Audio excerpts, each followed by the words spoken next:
प्रभूचा गौरव असो आत्ता आणि सदा सर्वदा. आत्ता आणि सदा सर्वदा प्रभूचा गौरव असो. क्षमा करी भगवन, क्षमा करी भगवन, क्षमा करी भगवन, क्षमा करी भगवन. क्षमा करो, क्षमा करो, क्षमा करो, क्षमा करो, क्षमा करो भगवन, क्षमा करो भगवन, क्षमा करो भगवन, क्षमा करो भगवन. माणूस परमेश्वराकडे सहज क्षमा मागत असतो, मात्र माणसाला जाणवत नाही परमेश्वराने त्याला किती वेळा क्षमा केलेली असते.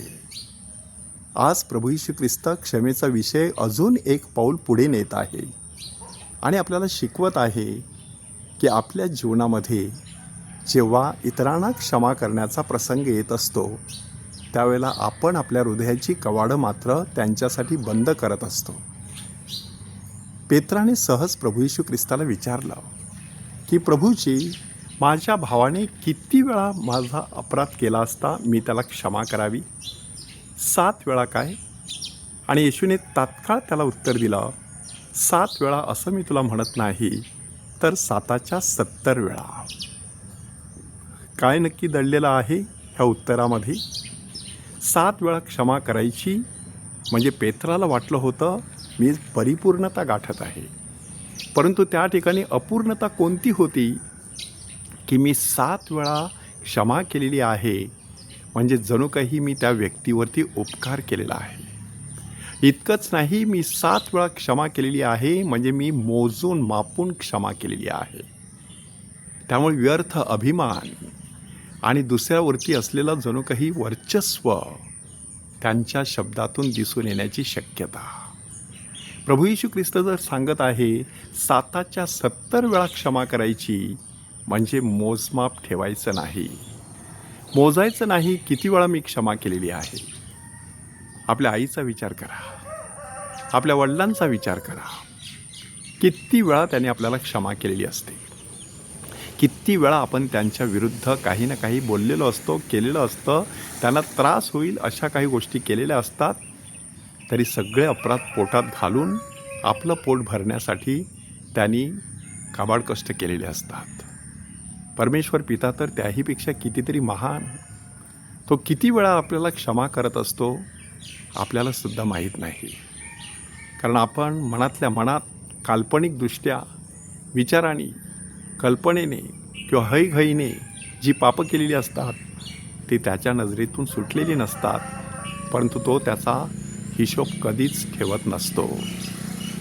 अशा प्रकारच्या परमेश्वराचं उदाहरण प्रभू येशू ख्रिस्ताने एका दाखल्याद्वारे आपल्यासमोर सादर केलेलं आहे की मोठा देणेकरी आणि घरधन्याने त्याच्या त्या दासाला सगळं कर्ज माफ केलं, परंतु तोच दास बाहेर गेल्यानंतर किरकोळ असं देणं असलेला एक दास त्याला भेटतो, त्याची नरडी आवळून तो त्याला तुरुंगात टाकतो. माणूस कधीकधी असाच वागत नाही का? परमेश्वराने हजारो अपराध आपल्या पोटात घातलेले आहेत. आपल्या विरुद्ध एक छोटासा अपराध कोणाचा झाला तर आपण आयुष्यभर त्या माणसाची पाठ काढत असतो, अमर्याद सूडबुद्धी धारण करत असतो. कधीकधी ही सूडबुद्धी मर्यादित असू शकते, जशास तसं उत्तर आपण देत असतो, आणि क्षमाशीलता तीसुद्धा मर्यादित असू शकते. माझ्या जवळच्या माणसांना, माझ्या मित्रमंडळींना, माझ्या कुटुंबियांना मी क्षमा करू शकतो, परंतु माझ्या शत्रूला मी मुळीच क्षमा करणार नाही. त्याऐवजी त्या अवस्थेतच मरण पत्करण्याची तयारी कितीतरी लोकांनी दाखवलेली आहे.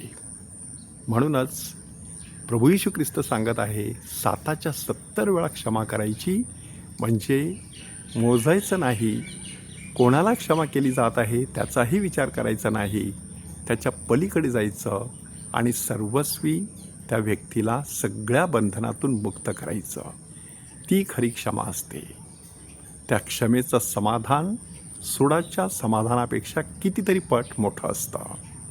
अशा प्रकारची क्षमा करण्यासाठी दैवी सामर्थ्य अंतर्यामी असायला लागतं.